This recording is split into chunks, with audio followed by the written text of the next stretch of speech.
Så er jeg lige på stedet på baghuset der.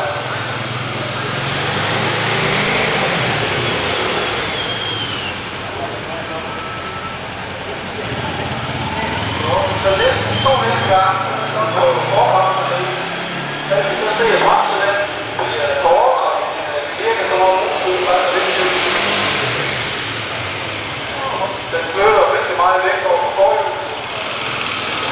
Bremser den er betydeligt hårdere.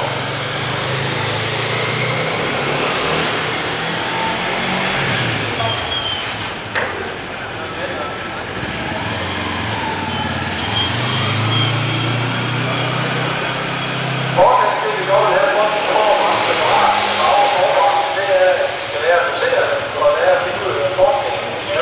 Det er ikke noget, der forbremse, det er noget, man skal lære at dosere det.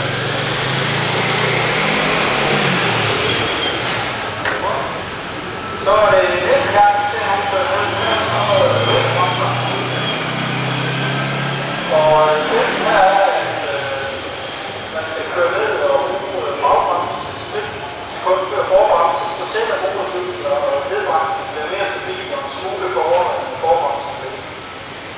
Så kan vi se det nu.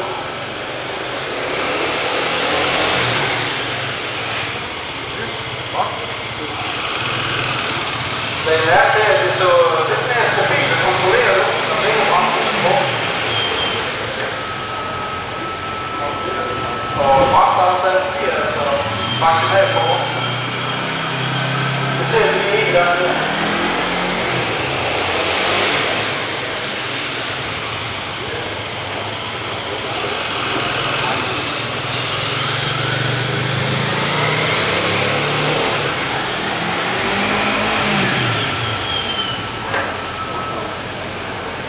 Så for os, så når vi klemmer bremsen, så har vi så åbningen af noget for.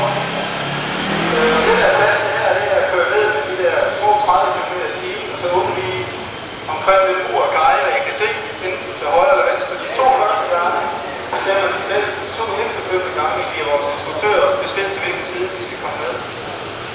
I er så nødt til her at bremse bagefter. Og det skal selvfølgelig ske i rimelig oprejst position, for ellers skyder man sygt.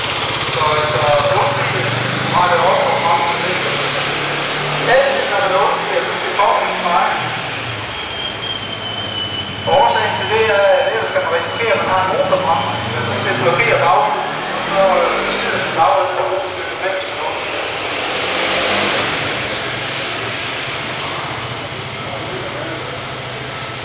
Og der bliver rettet op hurtigst muligt der, og bremse skråt ud til siden.